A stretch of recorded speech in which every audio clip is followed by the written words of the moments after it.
Hi friends, എല്ലാവർക്കും നമസ്കാരം.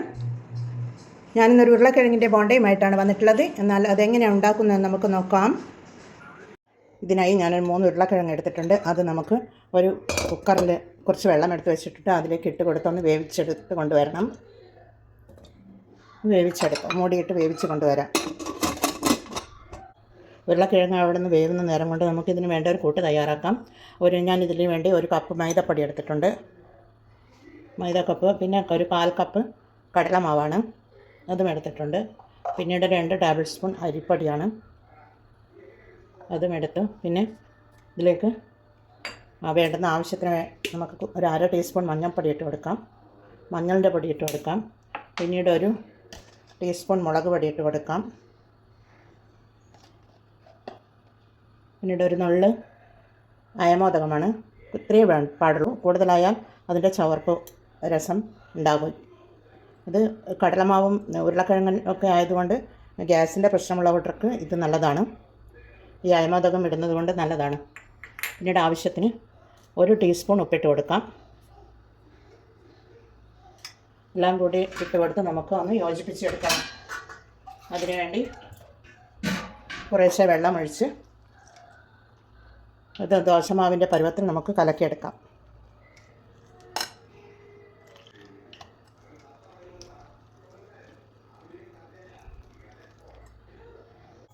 ഇതുപോലെ ഈ രൂപത്തിൽ മതിയാവും. നമുക്കിത് മാറ്റി വെക്കാം. ഇതിന് വേണ്ട മസാല ഉണ്ടാക്കാനായി ഞാനൊരു സ്റ്റൗ മീതൊരു പാൻ വെച്ച് കൊടുത്തിട്ടുണ്ട്. അതിലേക്ക് 1 ടീസ്പൂൺ വെളിച്ചെണ്ണ ഒഴിച്ചു കൊടുക്കാം. 2 പച്ചമുളക് കട്ട് ചെയ്തതാണ്, ചെറുതായി പൊടിയായി അരിഞ്ഞെടുത്തിട്ടുള്ളതാണ്, അതിട്ട് കൊടുക്കാം.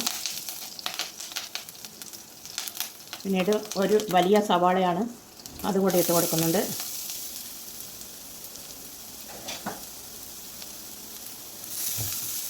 ഇളക്കി കൊടുക്കാം.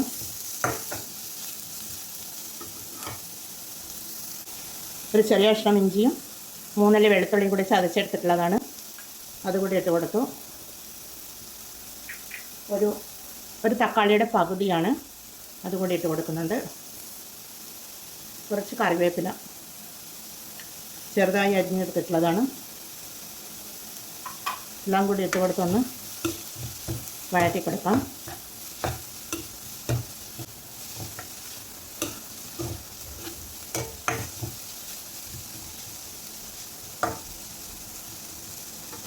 നമുക്ക് പൊടികൾ ഇട്ട് കൊടുക്കാം. ഒരു 1/2 ടീസ്പൂൺ മഞ്ഞൾ പൊടി ഇട്ട് കൊടുക്കാം. ഇളക്കി കൊടുക്കണം.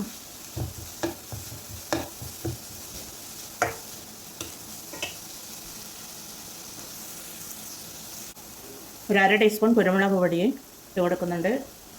പിന്നീട് 1 ടീസ്പൂൺ ജീരകത്തിൻ്റെ പൊടിയാണ്.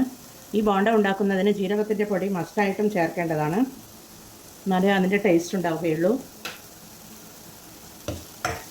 ജീരകമോ അല്ലെങ്കിൽ ജീരകത്തിൻ്റെ പൊടിയോ ചേർക്കേണ്ടതാണ്. കുരുമുളക് പൊടി ഇട്ടതുകൊണ്ട് മുളക് പൊടി ഇട്ട് കൊടുക്കുന്നില്ല. പച്ചമുളകും 2 പച്ചമുളകും ചെറുതായി അരിഞ്ഞത് ഇട്ട് കൊടുത്തിട്ടുണ്ട്. ഇനി ആവശ്യത്തിന് ഉപ്പിട്ട് കൊടുക്കാം. ഒരു 1/2 ടീസ്പൂൺ ഉപ്പിട്ട് കൊടുത്തിട്ടുണ്ട്.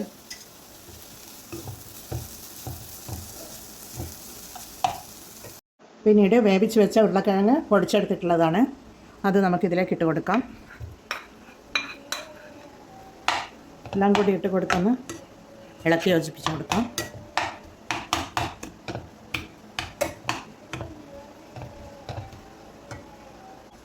ലാസ്റ്റ് ഇതിലേക്ക് കുറച്ച് മല്ലിയില കൂടി തൂവിക്കൊടുത്ത് നമുക്ക് ഇളക്കി കൊടുത്ത് ഉരുളകളാക്കി എടുത്ത് വെക്കണം. ഉപ്പൊക്കെ കറക്റ്റ് കിട്ടിയിട്ടുണ്ട്. ഇനി ഇത് നമുക്ക് ഉരുളകളാക്കി എടുക്കാം. കൈയൊന്ന് നനഞ്ഞ വെള്ളത്തിൽ കുത്തിയെടുത്തതിന് ശേഷം ഇതുപോലെ ഉരുളകളാക്കി നമുക്കൊരു പ്ലേറ്റിലേക്ക് വിട്ട് കൊടുക്കാം. ഇതുപോലെ ഉരുളകളാക്കി എടുത്ത് വെക്കാം. എന്നാലെല്ലാം അതുപോലെ ചെയ്തെടുത്ത് കൊണ്ടുവരാം.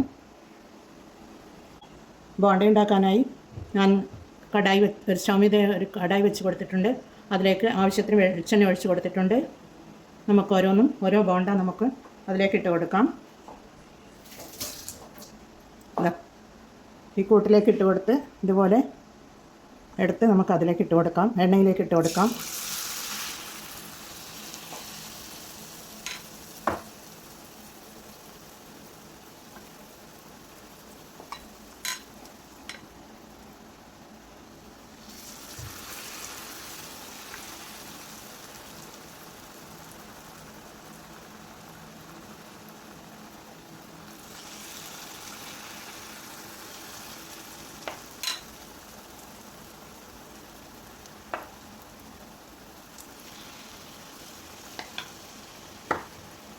അത് അവിടെ നിന്ന് ഫ്രൈ ആയി വരട്ടെ.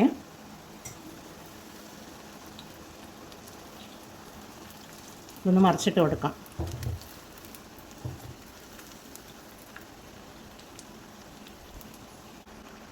ഇതിവിടെ ഫ്രൈ ആയി വന്നിട്ടുണ്ട്. നമുക്കിത് കോരി മാറ്റാം. ടിഷ്യൂ പേപ്പർ ഇട്ടിട്ടുണ്ട്. പ്ലേറ്റിലേക്ക് കോരി മാറ്റി എടുത്ത് വെക്കാം.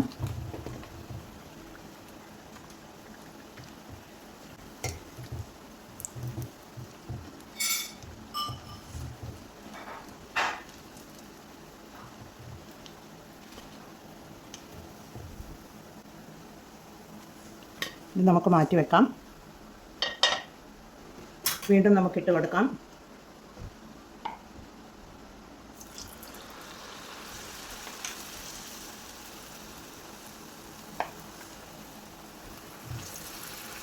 ഇതുപോലെ എല്ലാം ചെയ്തെടുക്കാം.